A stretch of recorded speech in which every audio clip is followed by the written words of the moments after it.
Exploring the human journey.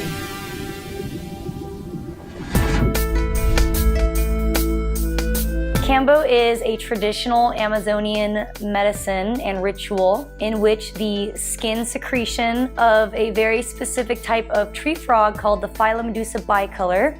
It is applied through superficial burns made on the skin. The cocktail of secretion from this frog contains hundreds of medicinal peptide molecules, and they induce a very powerful purgative and detox effects in the person that lasts about 20 to 30 minutes. Traditionally, Kambo was used right before multiple day hunts or warrior situations, or to treat malaria, snake bites, or something called panema, which is like bad luck or a dark funk cloud. And modern-wise, Kambo is used for a whole host of different things, such as chronic pain, chronic inflammation, autoimmune conditions, depression, anxiety, addiction, trauma. I mean, you name it, it's got a very wide range of applications. It seems to also have this really bizarre and beautiful metaphysical piece to it. And what I like to say is that somehow this medicine is getting down to interacting with the chemical systems that help mediate between the spirit and the body. Much like a psychedelic, however, it's not a hallucinogenic substance at all. With this medicine, you really do feel this extreme intelligence behind it, much in the same way that you can connect with a plant spirit such as ayahuasca or San Pedro cactus. And I see the use of Kambo becoming rapidly widespread and kind of going viral. I think that the frog really has its own agenda. And at first I was a little skeptical if it was an agenda that I could trust.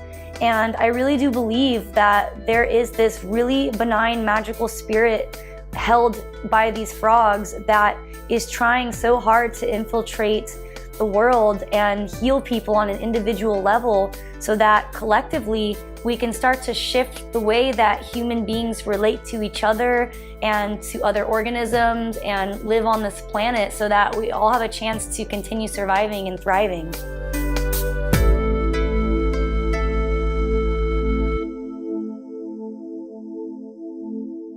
Hi and welcome. Thanks for joining us today. Our special guest today is Thompson. She's amazing. She's the queen of Kambo. And today we're going to be talking about jungle medicine. Caitlin, thanks for joining us today. My pleasure. Thank you so much for inviting me to share all the fun stuff that I have to share with you guys. So, Caitlin, last night, Dave comes home. Looks like he's been run over by a truck. Man, did we have fun. Two of our kids were here, and he walks in. He is pale in the face, lips swollen, eyes swollen, and I'm like, oh my goodness, what happened to you? So last night, I got to do a Kambo ceremony, and I had the experience of the jungle medicine. And first of all, you provide such a great space. You sing Ikaros. I was very impressed. You held a great container. There were 4 of us there, plus yourself. And I've done ayahuasca ceremony before, and it just had that feeling of being a safe container. So Good. Number one, thank you for that. Oh, thank you. It's an honor. Yeah, it was just a very safe space. And then you went through to explain, very good job of explaining what it is we're going to be doing, what are the benefits of it, and then here's what's going to happen. You're going to have some sensations. I like this the word sensation. Oh my God, did I have some sensations last night. So you started out with some hape, then you went to the sananga, and then you went into the Kambo. Give a little bit of presence of the jungle medicine and kind of what you do when you hold ceremony yourself in a workshop setting. Well, I always like to just really break it down, the logistics for people. And this is, of course, after I've gone through screening process with them, sent them a preparation guide, and answered any questions or concerns that they might have to make sure that it is a good fit for them and that it's safe for them to receive it. And then once they're there, I kind of go through each step of the procedural part of it and tell them some things that they can predict they may experience. Obviously, I can't ever tell anyone what's going to happen for them, but I just want them to know that what they're experiencing is in the realm of this larger category of similar experiences they may have. That way they're not alarmed. And then we always open and close with a ceremonial prayer so that it is a tight spiritual container where people feel safe physically and spiritually. And then, depending on if it's a group or a private, then we carry on, and we oftentimes will do the Kambo with the Hape and the Sananga, as they are used traditionally in conjunction with each other. And they really kind of help synergize and augment each other and just assist in this greater process of opening up and clearing things. Yeah. Can you break it down for me so I understand what's the purpose of each one of those components? Yeah. So a lot of times people will do the Hape to help to sort of clear any chaotic energy or frantic buzzing thoughts, and to really dial in, center themselves, and ground down, as many people will say. And now the Sananga, they are the eye drops, and as Dave found out, they're quite intense, and they do produce a very intense burning sensation for about a minute once you administer them. But then they also have this... Or 10 minutes. Yeah, that is a particularly strong blend that you have, I will admit. Not all Sananga is quite that gnarly, but it's really great for releasing grief that's kind of stuck. The first time that I ever did the Sananga, I felt like afterwards, I felt like I had cried for like 3 hours straight. Like that endorphin feeling that you had when you were like a kid and you would cry so hard over God knows what, like, the toy that you didn't get or whatever. Right. But then you feel like this like opioid sensation or something of just self-soothing chemicals in the body. Wow. So I find that Sananga can facilitate that sort of relief of grief or sadness or stuck energy in general to just move through. Yeah. So to give presence to the Sananga, it's an eye drop. So you have us lie down, we're lying on our back, you say, okay, close your eyes, and we put a drop on either side, and then you're like, okay, open your eyes, and then just kind of go like that. So I'm like, oh, okay. You go, well, it might feel like you have chili pepper in your eye. I'm like, oh, all right, well, let's do this. And you explain there's benefits to it. So I'm open, let's try this. So, man, I tell you what, that was such a strong sensation. Open my eyes, I think I went, oh no, Why? why is this happening? And I do remember that burning sensation, and you're like, just go with it, don't fight it, just let it be. And I'm like, okay, this is part of the grounding and the human experience, to be in our bodies, and we came here to experience and have sensations, so let it go. It eventually dissipates. And I was doing a little research on it, and I saw that it's made from a root of a plant, or no, is it made from a bush or the bark of a bush or something? And it's an Amazon jungle plant, and there are a lot of intrinsic benefits. The shaman use it for health benefits. They use it for clear vision, as well as the third eye, and you'd explain there's kind of an intuition associated with it. Yeah. So. Well, and I think I maybe mentioned to you that it's actually...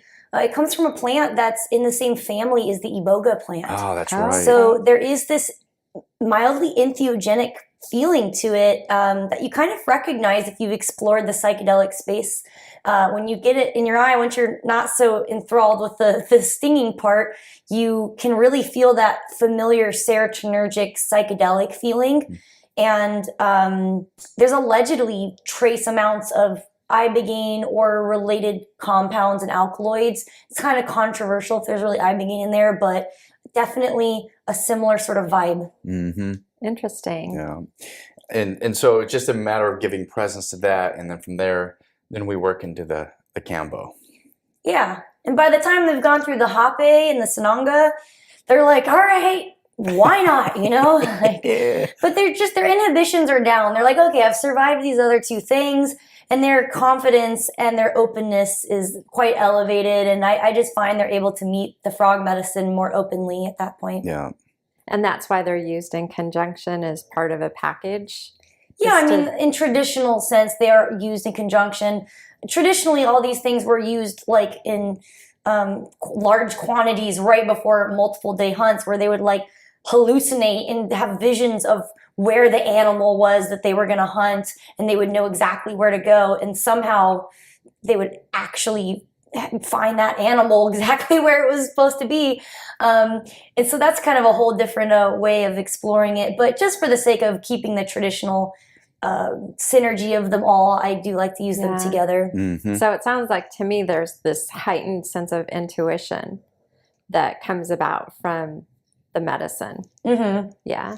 Yeah, a lot of the shamanic path and the jungle medicine, especially in that South American area, they were developed just to help that human experience make that spiritual connection. Mm-hmm. And what I loved about your space that you held for us is you're giving us an opportunity to have a taste of what the traditional shamanic medicine would be from, you know, the rainforest and those Central America places. So that is an amazing experience. Mm-hmm. I know that if this were a practice, if like every day you did this and you lived in the bush and you lived in that space where you needed to hunt, I imagine incorporating this would be really important. But for just the, you know, Western America, like, let's go have an experience. Thank you for bringing it to those of us that are interested in exploring more of that pathway. Yeah. So that's an avenue I'd like to explore is why. Why are they doing it in the West? Obviously, there's reasons to do it over in the jungle and the reasons they created it. So what are the reasons that people in the West would want to do it? Right. So traditionally, as I told you, they would use it for hunts to sort of induce visions of where to go, and also to increase their stamina and their endurance, like an adaptogenic substance. But also they would use it as a medication for things like malaria, snake bites, or panema, which is that bad luck, Charlie Brown cloud sort of thing. Okay. But in our modern world, we don't really have to deal with those things as much. And we have our own types of, you know, illnesses that plague us. And a lot of people are flocking to this medicine for a lot of the things that Western medicine is not doing a great job at. Things like depression or chronic illnesses that have chronic pain or fatigue or autoimmune conditions, addiction, anxiety, chronic infections like Lyme disease or herpes infections, Epstein-Barr. These conditions are just, they're hard to treat with modern conventional medication. And so I think that's why a lot of these people are being drawn to something as extreme as like getting burned, having frog skin sweat rubbed into it, and then vomiting, because you'd have to kind of be at your wit's end and not having found easy solutions already to be willing to go through something like that. And of course, there's also this tremendous spiritual aspect of the medicine. And while it does cater to a lot of physical ailments, it caters to also spiritual ailments where something's just not quite right, something's off or blocked or misaligned, or someone just feels disconnected to a greater sense of spirituality and peace and presence. Now, that is so important because there's so many people right now looking for that spiritual connection. The overall consciousness is coming into alignment with we are spiritual beings having a human experience versus that mindset of it's purely science, we're a human being and da-da-da-da. Well, we're realizing on this soul journey over our karmic pathway as we come here to have these experiences, there is so much there's so many ways to be connected to that spiritual realm. And that's what I appreciate about the shamanic medicine. Yeah. Well, and like other shamanic medicines, I think really one of the main mechanisms that the Kambo is effective is it does sort of interface with the spirit in a way that is correcting the manifestations of spiritual imbalance as these physical illnesses. And, you know, I kind of bridge the gap between the science and the spiritual world, and I walk in both. But I used to also admittedly be really focused on biochemical mechanisms and blah, blah, blah in my own healing process, and trying to justify everything by, well, the mechanism of this and this nutrient causes this to happen in the body. And I was doing all these things, and while I was making progress in my healing journey, I still was missing something. And once I really came to terms with just how important the emotional component was to my healing process, I made rapid improvement and leaps and bounds in my process. And then I was like, oh, of course, these are all just manifestations of the spirit not feeling nurtured and resourced and in alignment with what it needs. Mm-hmm. You're realizing or coming to the same conclusion I think a lot of people are coming to. It's really a holistic thing. Mm-hmm. You cannot separate the physical and the emotional and the spiritual. It is a holistic thing. And the more that people are going to start realizing that, I think the more healing that we're going to see amongst people. Yeah. Now, there was something you mentioned and something you told me last night that I think is super fascinating. So when you threw up all the water, you said, what is all this stuff in there? And you told him it was a lot of bile. A lot of bile. Yeah. So a few months ago, Dave was in the hospital, really, really sick. Like we thought his liver was failing. Oh no. And I mean, he was completely jaundiced. Doctors could not figure out why. They thought it was his gallbladder. It wasn't his gallbladder. Then they thought his liver was going bad, and they're trying to find blocks or kidneys. And then they were trying to find kidney stones, and they couldn't find anything. And ended up, they said he had Epstein-Barr. He had mono. Oh, interesting. And $16,000 later, and you've got mono, and we can't do anything for you. Go home. Yeah. Yeah. Well, so I actually had a client who was debilitated with Epstein-Barr, and she flew into San Diego to see me from Reno, and she did 2 treatments, two back-to-back days. Yeah. And still 10 months later, she's in full remission, completely healthy now. And Epstein-Barr is a type of herpes virus, and a lot of these peptides in this frog medicine have been studied to be just like great at destroying any virus in the herpes family. So yeah, hopefully we blasted out a lot of those suckers yesterday. That's good. Yeah. Am I right? Was it Epstein-Barr? It was. Thanks for telling everybody that. Awesome. Sorry. You can edit that out if you want. There's nothing to be ashamed No, of. Like, part of it. A lot of the human of people experience. have Epstein-Barr. Well, that's just it. And it lays completely dormant and people don't know about it. Yeah. I think they say like 90% of people will actually test positive for it. Mm-hmm.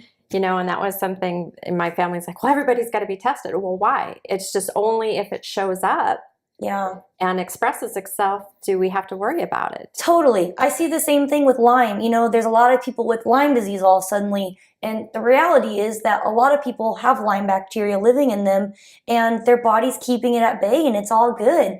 And I find that it's really when something has compromised the person, usually stress or trauma or stress, chemical stress of some sort, that all suddenly they become compromised and some opportunistic organism just moves right in, throws a party with their buddies. Exactly. And the next thing you know, you have Lyme disease, you have Epstein-Barr, when a lot of people have those things and they function and thrive just fine. Yeah, that human body is a host for many myriad of different organisms and substances. Yeah, it's not a sterile environment by any means, and it's really about balance. And when our spirit is imbalanced, it does create pockets of opportunity for organisms to get a little unruly. Yeah. So it was interesting that the other folks that were in ceremony, they were coming back because they had been here the last time you were in the Phoenix area, and they're like, I haven't been sick the whole year. And normally, I'm in a place where I'll, whether it's a school system or something, where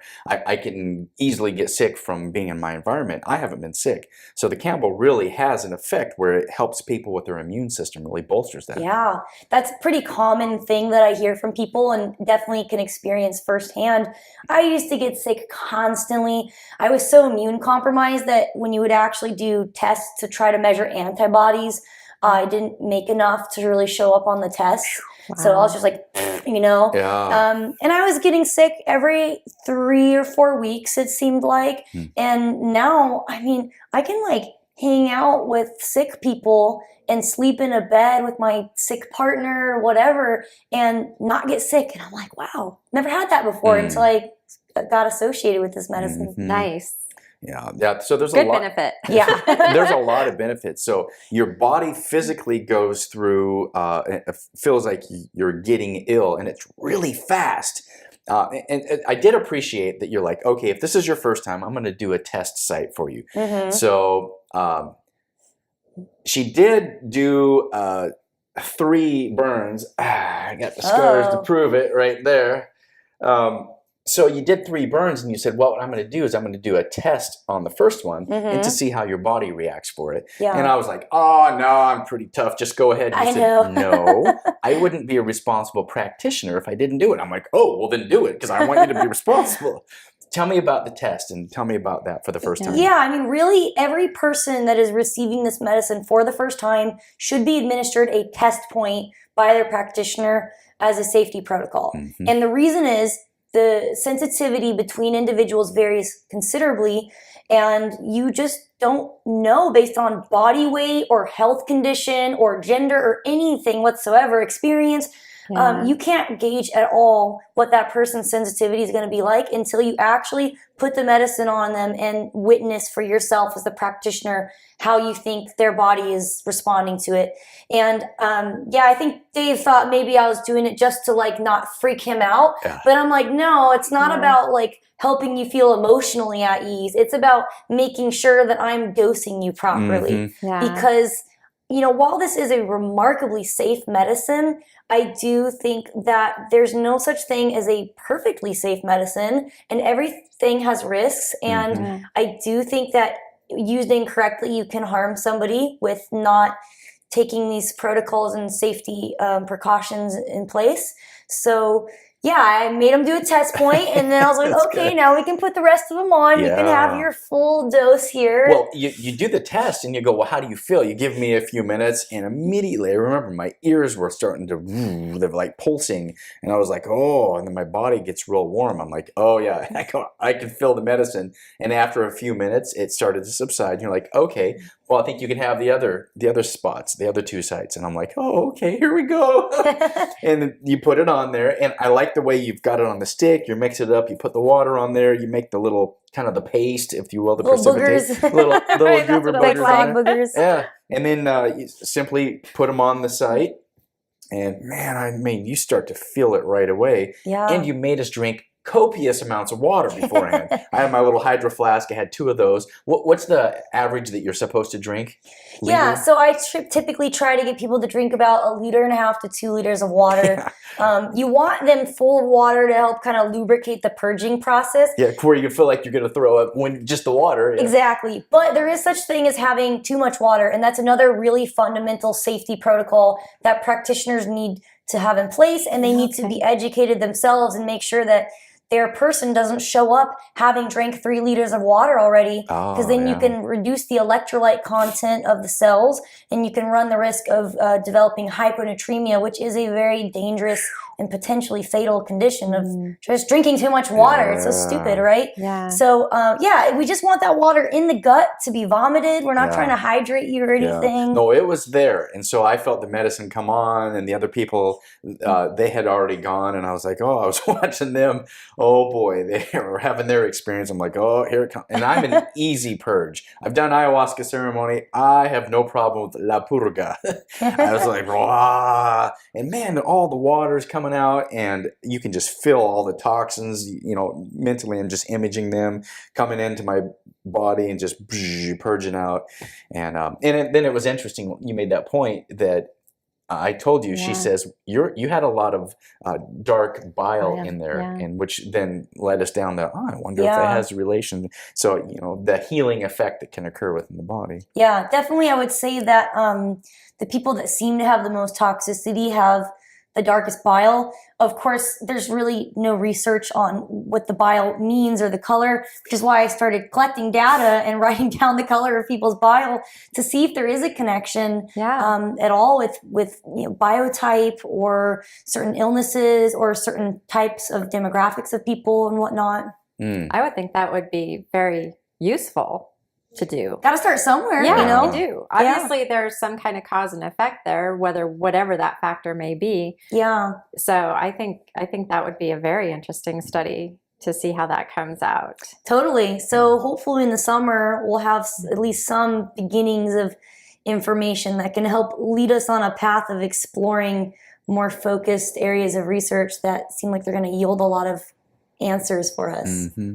So is Kambo in a lot of scientific studies right now as far as targeted towards certain illnesses or no? Nope. So Kambo is a whole medicine, zilch, zero research. Oh, wow. There are thousands of papers on the individual peptides. So there's things like dermorphin, dermaceptin, phylokinin. There's all these hundreds of peptides that have been identified, and there's actually about 70 patents that companies have applied for and are isolating these single individual peptides, synthesizing them, and turning them into pharmaceutical compounds because they have such powerful documented medicinal value. They're anti-inflammatory, they're anti-cancerous, they're antimicrobial, could be the future of antibiotics or antimalarials even, and they're very immune modulating.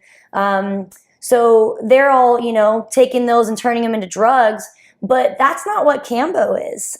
And I think it's really naive to assume that one peptide is going to have an effect as 400 peptides working together, and they do have synergy. For example, one of the peptides, at least phylokinin, it changes the permeability of the blood-brain barrier, which is really useful and of interest to the pharmaceutical industry. Yeah, it is. There's a lot of medications you can't get through to the brain because of that. And it actually shuttles its friends. It shuttles other peptides through straight into the brain that otherwise wouldn't be getting there. And so that's just one example of the synergistic effects. And so there's a handful of maybe some case studies or anthropological studies regarding Kambo as a ritual, but there are no studies that I'm aware of that actually say, this treatment, we looked at biomarkers for this, or we did a scale or a survey to see if there was improvement in depression symptoms or whatever. There's nothing. Enter me, and That's I'm incredible. like, we got to stop. Like we got to do something about this because we need research in the context of how this is actually being ingested and consumed by people, and they're not taking individual peptides. And so I thought, well, maybe I have a responsibility to start doing some scientific research myself. I have hundreds of clients just going through my fingertips, and there's all this information that otherwise is lost if I don't write it down. That is incredible. Absolutely. So I just started recording it, and then I studies. partnered with a friend, and we're planning on publishing our first paper, which is just going to be data analysis, retrospective analysis, just to start looking for patterns and see the demographics that are using this medicine and for what reasons, and if there's any connections between, gender or age or dosage or location of points and sweating or face swelling or color of purge.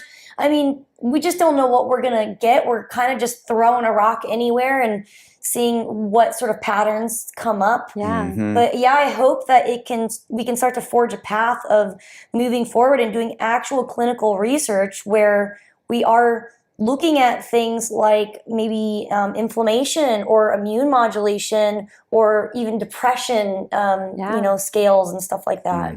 Yeah, I was watching one of your videos and you were talking about that mental health factor. And I know that I've had family members that have experienced so many of the drugs out there that they have. And it's just, it's not the solution.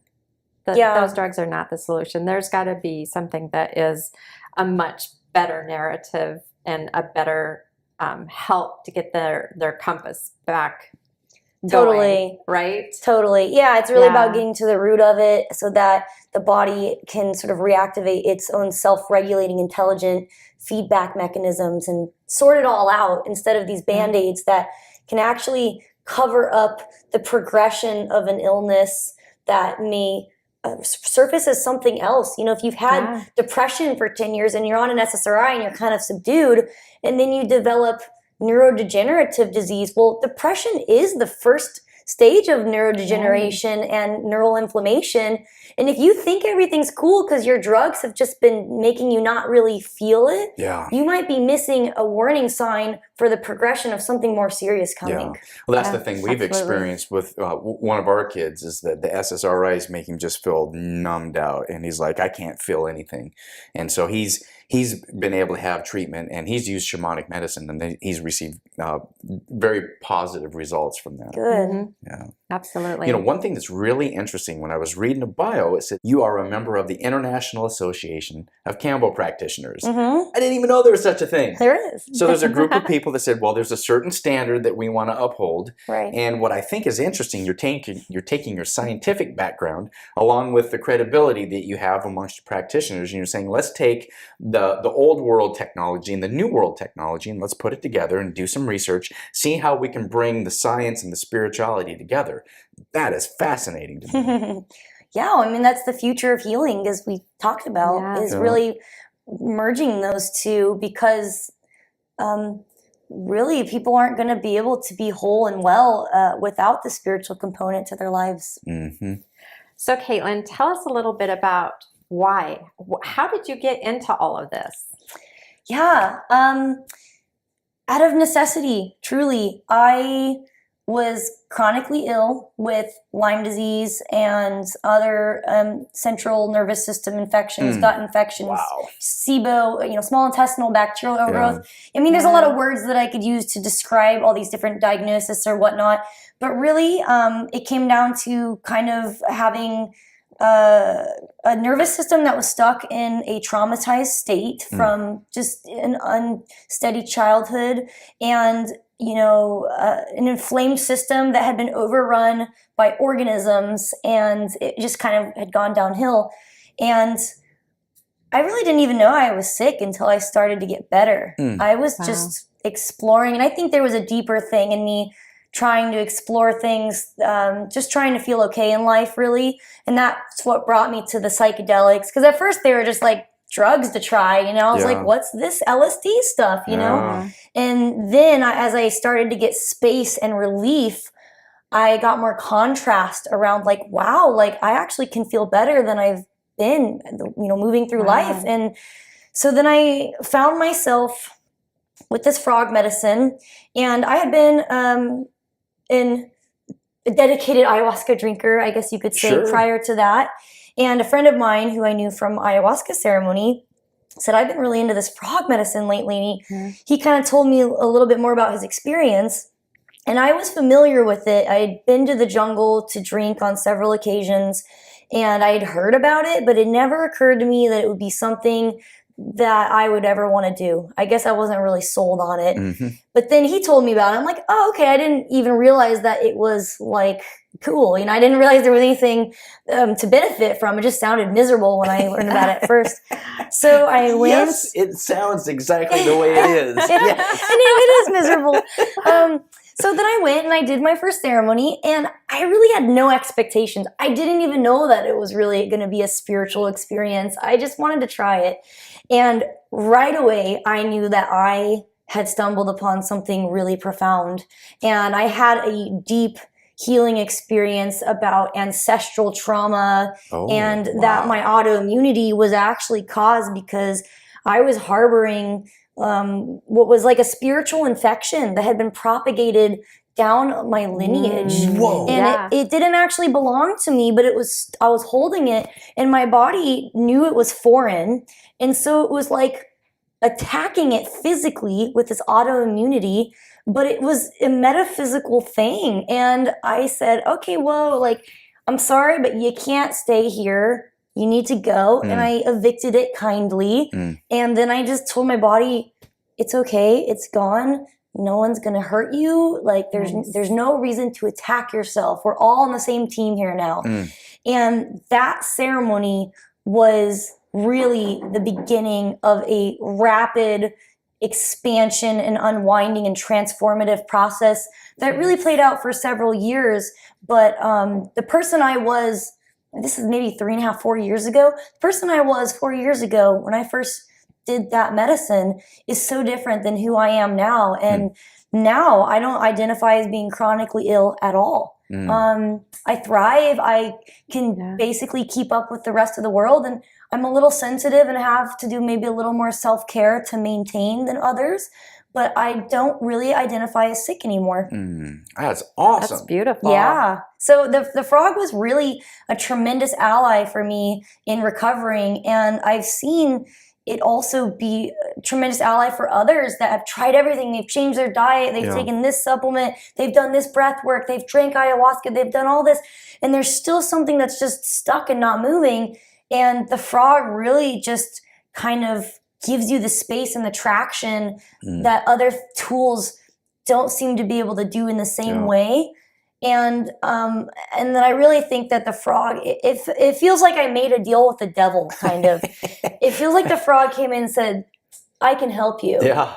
I can heal you. I can give you your life back, but you work for me. And I really feel like part of this process has been trading, being in service to it for the magic and vitality that it's brought to my life, but it does feel like a contract. Wow. It's very interesting. No, it's interesting because to me it sounds like a hero's journey where, Joseph Campbell, where, you take that thing that you survived, you went out and had to get through, and then you take that and you take it back to your land. It's like you slayed the dragon and then bring back the gold to the village type of thing. Yeah, and you bring that back to help everybody in your community. You went out and found fire and brought it back and said, we have fire now. Exactly. Yeah. So to me, it sounds definitely like that hero's journey. And I do feel like there's been a purpose to my suffering.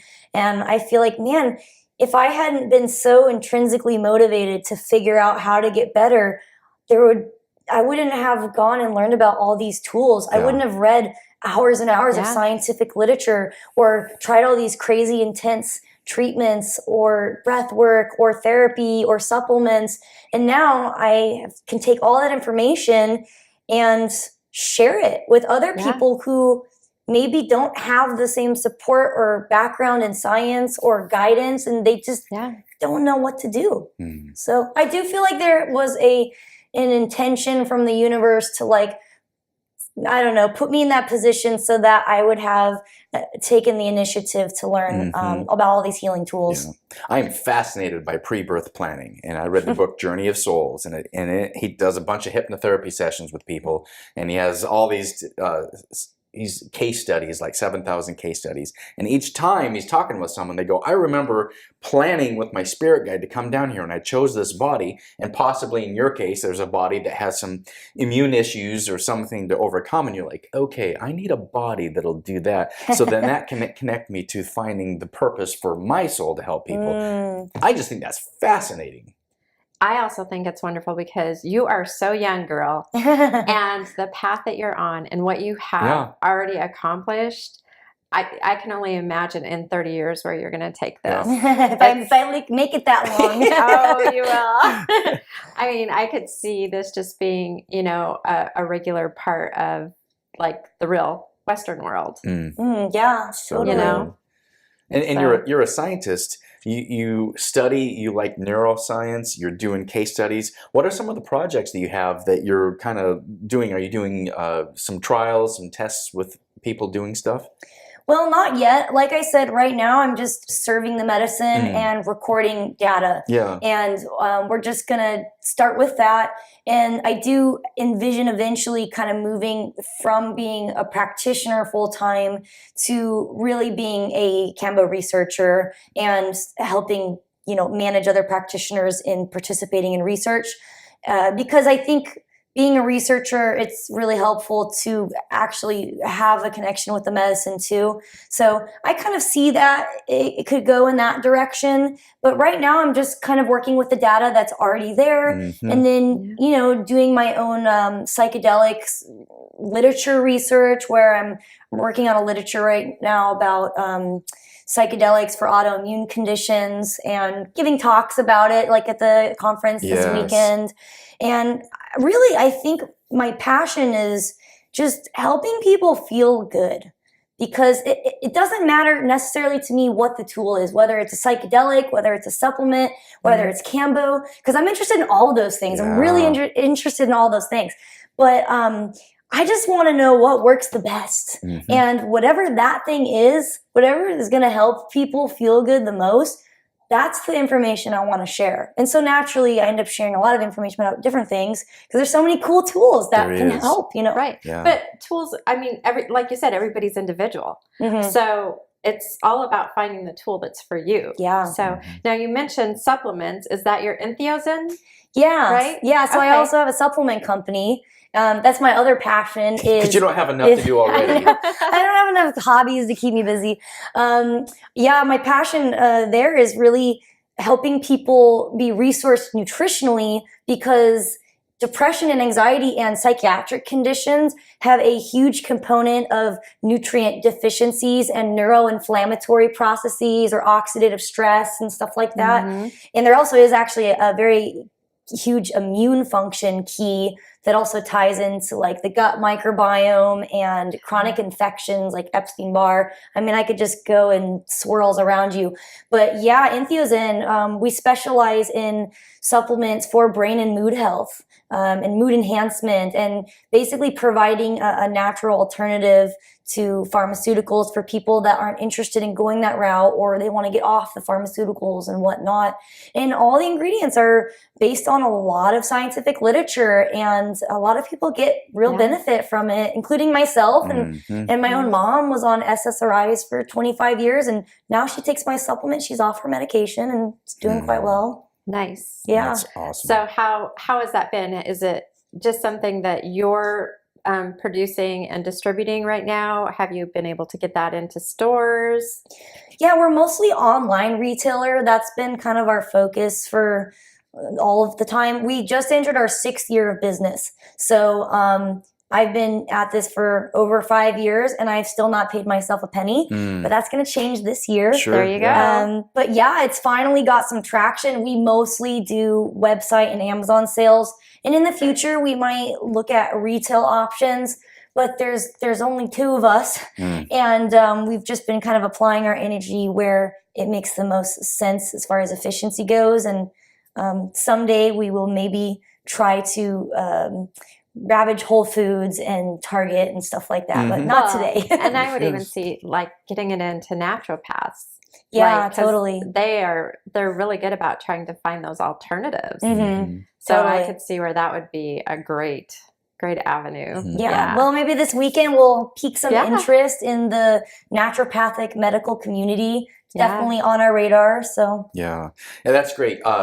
So you are a speaker at the Psychedelics Conference here in Arizona, here in the Phoenix area in Tempe, and you've got a topic. You're speaking about your autoimmunity and psychedelics. Yeah, psychedelics is a novel. Psychedelics and jungle medicines, aka Kambo, as a novel approach to autoimmune conditions. So I think that is interesting because there's a lot of fear in media with psychedelics, and the experiences that I have had with psychedelics has been a transcendent experience where it connects me spiritually. I'm like, oh, there's so much more going on here, and it's given me less stress, made me totally like, this is my human experience I'm having here. What are the things that we can learn spiritually with psychedelics as well as scientifically? What are the things that you are integrating spiritually in your journey as well as scientifically in your path? Yeah, so that is one of the things I kind of talk about when I lecture on the relationship to autoimmune conditions is, there's some sort of pharmacological things that are happening with immune modulation and inflammation and maybe even antimicrobial activity of certain things, blah, blah, blah.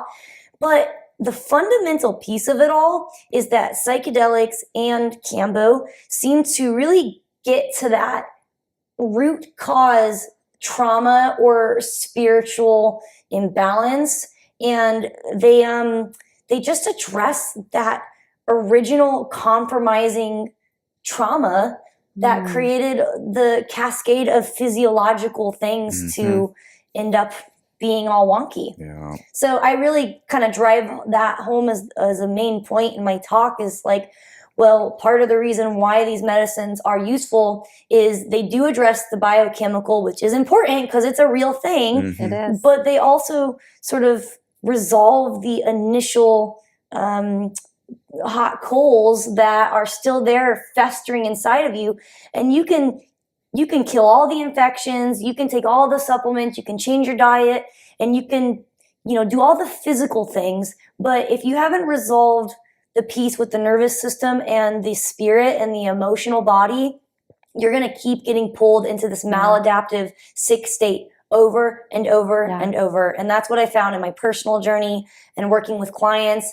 And I think that's kind of where the spirit comes in with the psychedelic medicines. It's like, well, it kind of just cuts to the chase, It does. Yeah. It does. Are there specific psychedelics that you found effective in that treatment process? I mean, I can certainly speak on what substances my body resonates with the most. Ayahuasca has been pretty fundamental for processing a lot of stuff.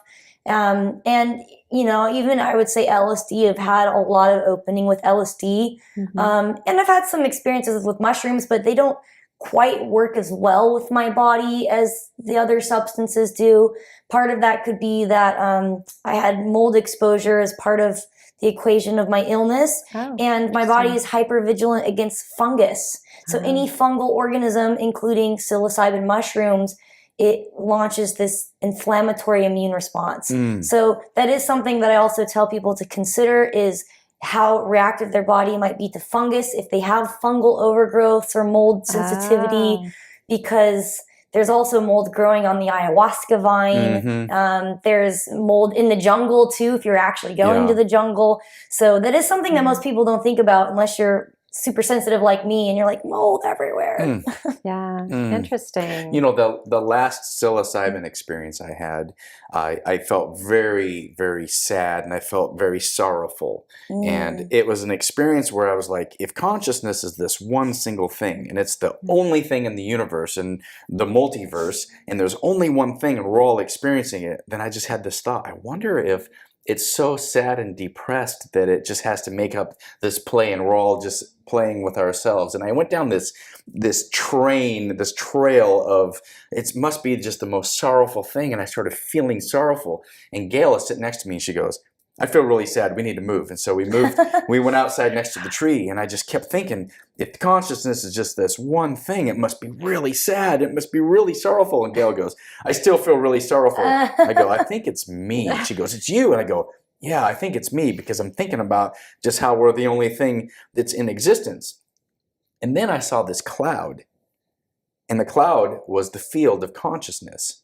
And I literally heard this voice that said, what you're doing is you're exploring, and that's what we're here to do. We're here to explore. And you're exploring one aspect, which is sorrow. And you can explore sorrow as deep as you want, because that's what we're here to do. And I went, oh, so consciousness isn't the most sorrowful, lonely thing in the existence? And it said, no, but if you want to explore that, we can keep going down this path. And I go, I don't like this. I don't want to keep exploring sorrow.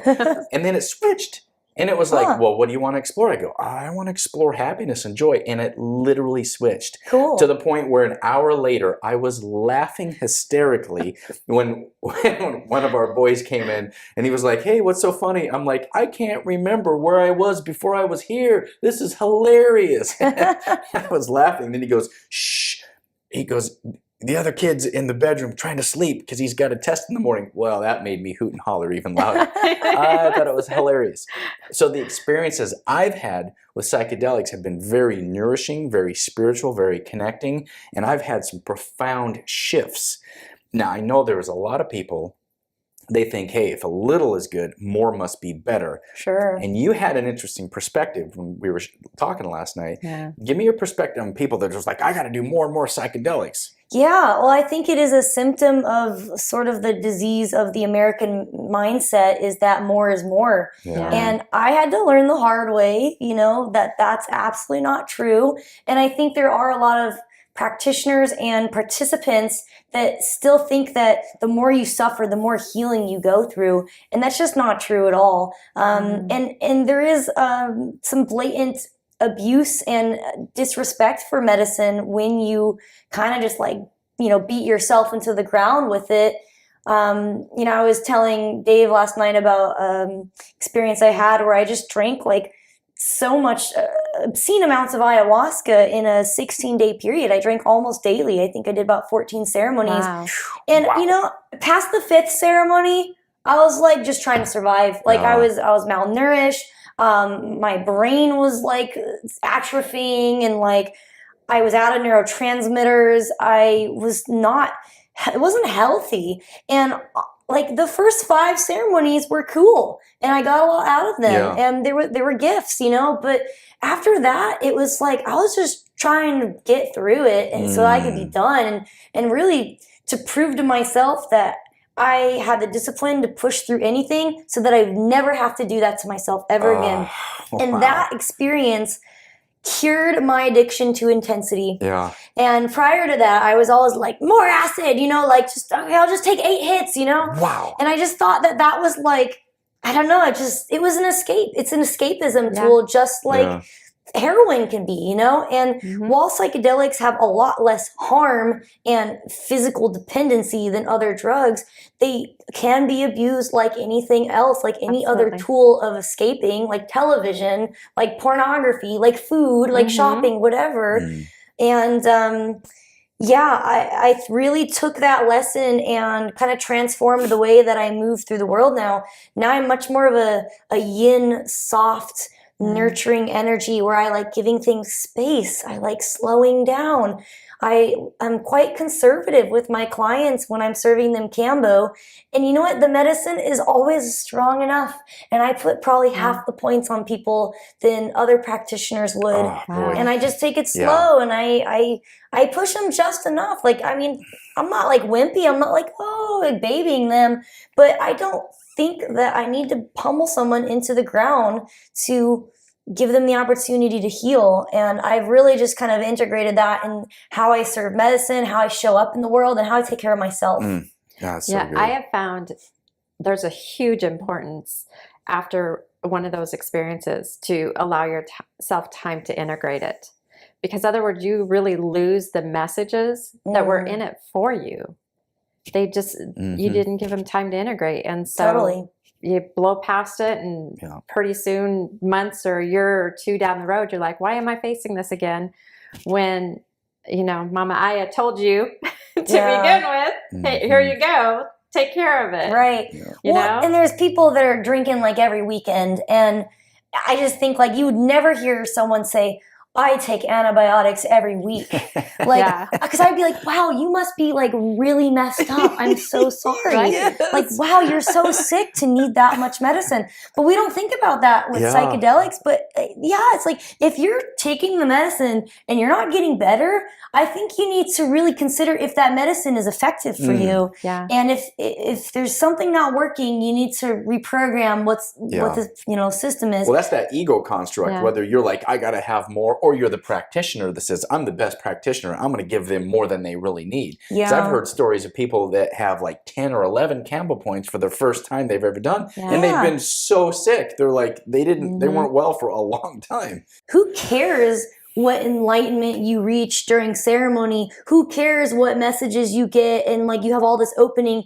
If you don't come back to your life every day and apply those things to it, what does it actually matter? Good for you. Cool story, bro. But you got to ground it. This is where the action is. It's right here. We chose to come here. So I like that you're able to integrate and take these experiences, but this is where the action is. Yeah. This is like, we're in the waking state of consciousness of sobriety every day, hopefully. This is where you spend most of your life. And if you haven't figured out how to be at peace here, then keep trying, So good. Is there something fundamental about the psychedelic experience that has given you a way to process the world that is a different lens from the way you functioned before you had psychedelics in your life?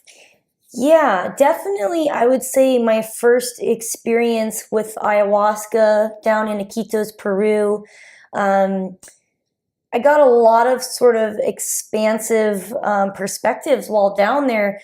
And one of the things that has really stuck with me was this concept that plants can be conscious. Mm. Because I think like a lot of people, I just sort of took them for granted. I'm like, yeah, they're alive, but like, what does that even really mean? Like, they're just things there. They sit there. They don't think.